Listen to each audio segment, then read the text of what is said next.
Hi, I'm Sean Clark. Today, I'm at the Meyers House in South Pasadena, California. Welcome to Horror's Hallowed Grounds. 1, 2, 3, 4! I don't care what you say, find your own time. It's not my problem. Reason that you took it doesn't mean a fucking thing to me. Take your reasons and drive all night. Alright. Never cared what you said, kept dumb and blind. Money and your attitude of gossip and your gratitude.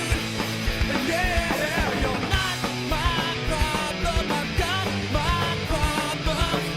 Go away, yeah. You're not my problem. I've got my problems. Go away.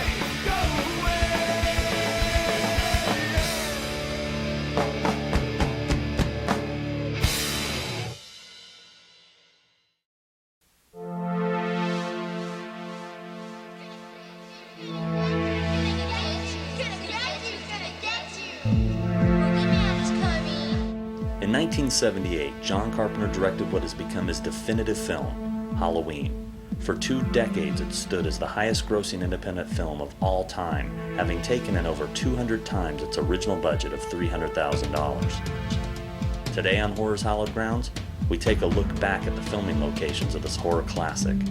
We begin where it all started on that Halloween night back in 1963.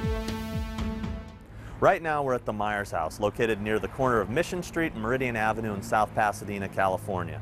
Today the house is known as the Century House, and it's actually used for commercial office space. It's divided into 4 separate units. Let's go take a look inside.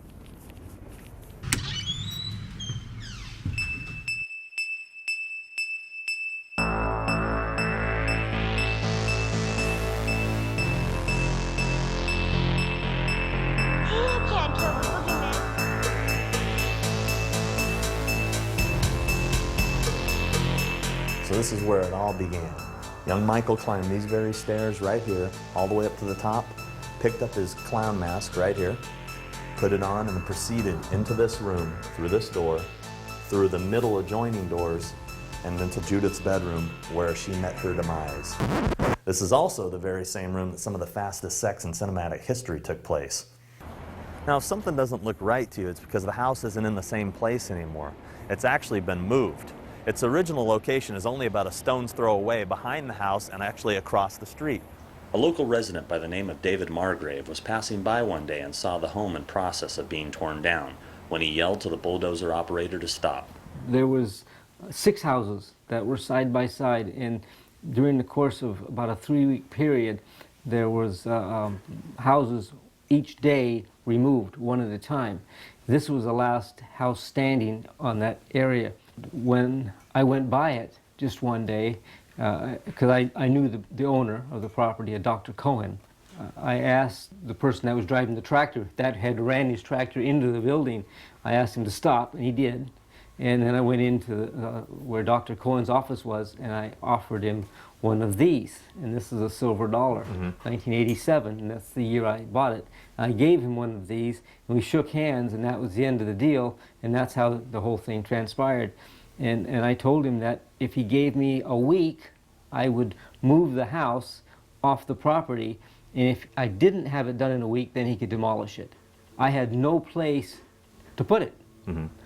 We had no property in South Pass, no open vacant land, certainly didn't own any at the time, and so I was then looking for a place to put this house.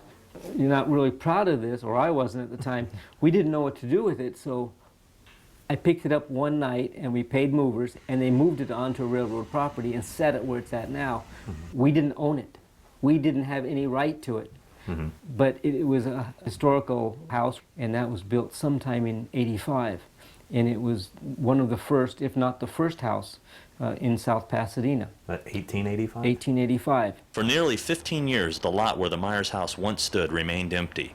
In fact, here's some old video footage a friend and I shot of the empty lot back in 1994. Today in its place stands brand new condominiums. Lori, stop coughing! What's the matter with you? Just be natural. There he is. Just be natural. Hey, girls. Hey, what you doing there? Yeah, I see him here in front of Nichols Hardware. And what's that smell? Are you doing the pot again? What did I tell you about doing the pot? It was here that Lori and Annie drove up rockin' the BOC and the Chronic. Nichols Hardware is located at the corner of Mission Street and Meridian Avenue, just across the street from the new location of the Meyers House. We're now in Alhambra, California, at Garfield Elementary School, near the corner of West McLean and 2nd Street. It's right back here where little Tommy Doyle was harassed by the 3 boys, and they tripped him and made him fall on his rather large pumpkin. And if you ask me, there's no way he was getting that big-ass pumpkin home anyway. Did you see it? Nope, it wasn't happening. One of the boys happened to be Mickey Yablons, son of executive producer Erwin Yablons. In fact, it was Mickey that ran to this very spot and was grabbed by the shape. The shape then continued in this direction, watching little Tommy Doyle walk through the yard, this way. Little Tommy Doyle continued on his path home along the sidewalk here, being followed by the shape and the station wagon. He passes him about this point and heads on in that direction. But we're not finished with this location, because this location actually also doubled for the interior of Lori's high school. Directly behind me was her classroom. From the second to last window, she saw the shape watching her across the street. So now we're back in South Pasadena, California, at South Pasadena High School. But this will always be known to Halloween fans as Haddonfield High School. As you can tell, it's changed quite a bit over the years. Most recently, there was a major remodel. These stairs weren't here, this walkway above me, but it's from this hallway back here that Lori and Linda emerged and headed on their path home from school. Let's go see where they went. So look who I found. It's Linda herself, PJ Souls. Just happened to be strolling home from school again. Yeah, did you bring my chemistry book? I didn't bring any books. You Who needs books? borrowed I don't need books. Who needs books? You know, nobody needs books. Not me. So when was the last time you were on this street? 29 years ago. Yeah, it's been a while, huh? And look at here's Deborah Hill's prop leaves. So we always had that bag of leaves that Deborah made all of us pick up. Everybody had to pitch in, and she had 2 giant garbage bags. And she was always so concerned when we would go from one set to the next. The leaves, don't forget the leaves. And everybody had to pitch in. So had you met Jamie and Nancy Loomis before? Or did you guys rehearse together? What was that process like? No rehearsals. Showed up first day, walked into the trailer. Jamie was all smiles. She's like, hi. She was so excited. The first thing she said to me was, I'm really pissed, if I can say that. Okay. P.O. Oh, this is cable. Oh yeah, pissed that you got to play Linda because you have the really cool part. Because she really was Linda and I really was Lori. In real life? In real life. So she was the bad girl. So you're trying to say she was the bad girl, yeah. Jamie was a bad girl, apparently. Yes, yes, very wild. So we're actually, it was right about this point where you girls stopped and Nancy Loomis yelled at the car the famous speed kills line. Right. On to your home. So now we're here at the corner of Oxley and Montrose, which is quite a, that would have been quite a walk from the other location on the way home from school, but that's movie magic yet again. Absolutely. What do you remember about this location, if anything? Just that we were walking and talking and laughing and just trying to be schoolgirls on the way home. I just wanted to always have Linda be the one that was the most energetic and the one that was always trying to punch up the dialogue. Because Lori always kind of strolled along and was always looking very concerned and serious, you know. Nancy was kind of neither here nor there, but my character was just like, come on guys, let's have fun. Stop being so boring.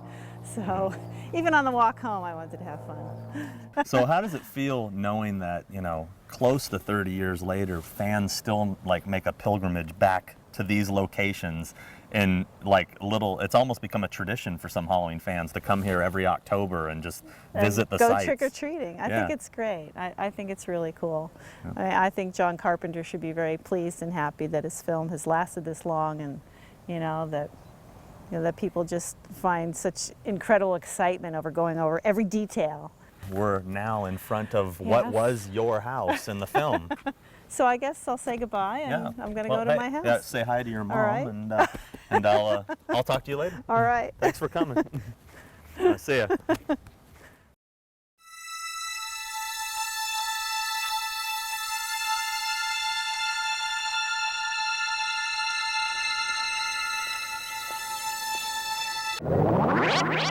So tell me, when did you find out that you lived in the famous Hedge House from Halloween? I was out mowing the lawn one day and a taxi cab pulled up, and these two guys got out of the taxi cab, young fellows, they were late teens, early 20s, yelled at me and says, you know, you live in a famous house.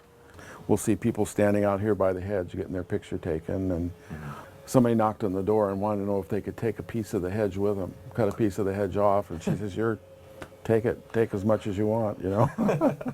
In fact, just go ahead and trim the Yeah, whole thing trim the later. whole thing as you're going. So they did, and off they went, happy as a clam. Right now we're in front of the gates to the Smiths Grove Sanitarium, which is actually just the gates to the Hollywood Reservoir located on Lake Hollywood in Hollywood, California. It's right over here where Dr. Loomis ran up and tried to find out what was going on with all these patients running around in their robes in the middle of a rainstorm. One thing about the Hollywood Reservoir is they have a strict policy of no photo or videotaping. When you saw them driving around on the way to Smiths Grove, you'll notice there was barriers and fences like this. Well, basically this just runs around this way, and they just kept going back and forth, basically getting the same shot over and over again, but it's so dark and it's raining and all that stuff, you don't really notice.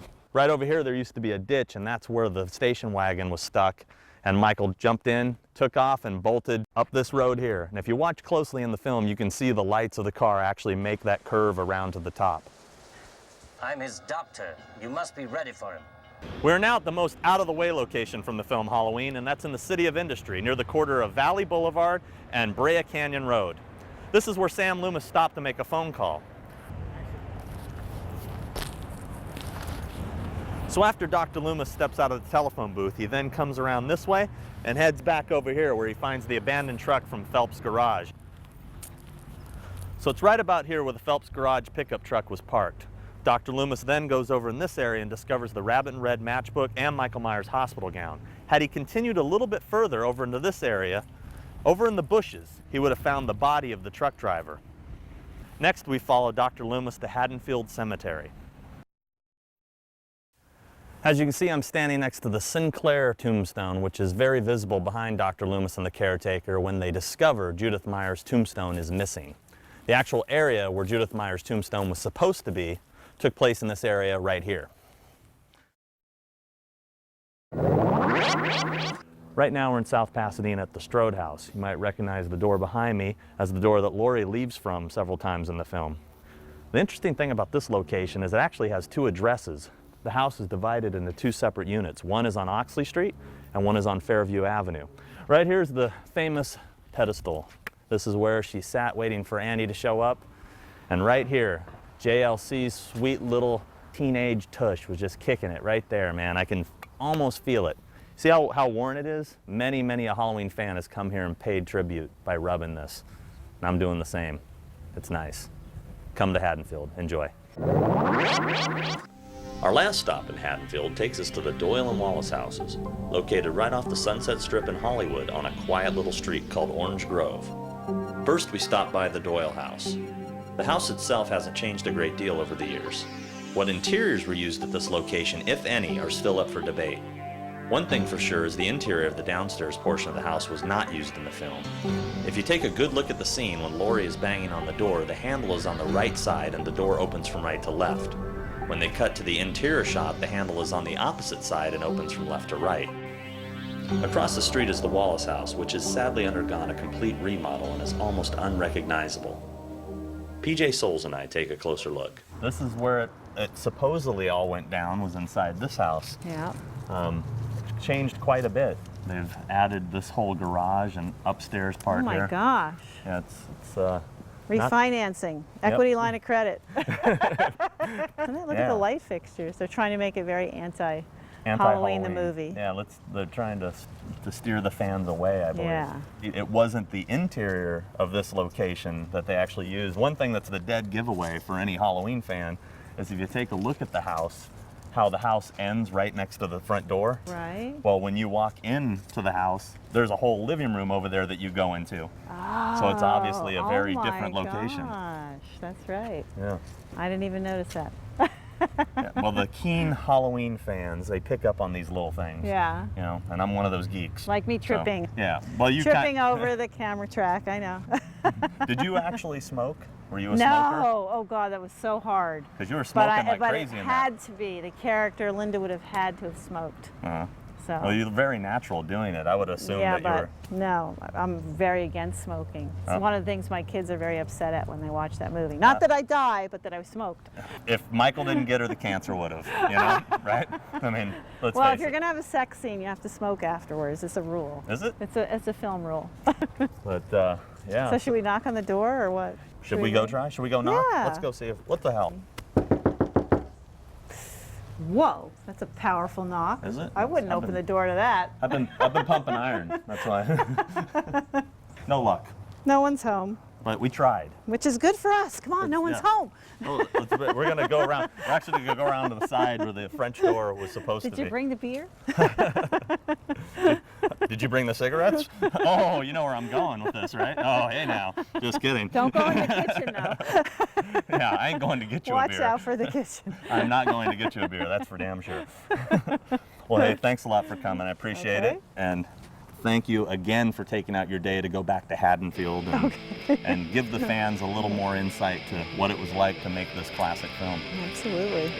Totally.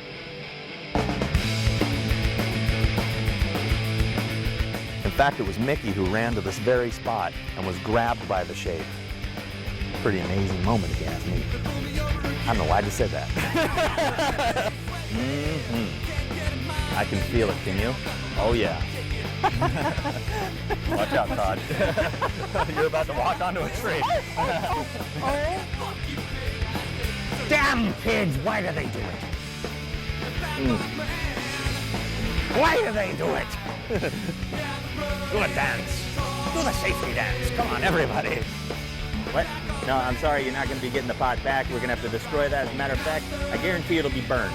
It'll absolutely be burned. It'll be fine. You know what, man? I was just thinking something. You can't really blame Loomis for Meyers getting out. I mean, you got to blame the man. It's the government system that's screwed up. Check this out. Shit's wide open. I just feel like I'm missing something, though. You know what I mean?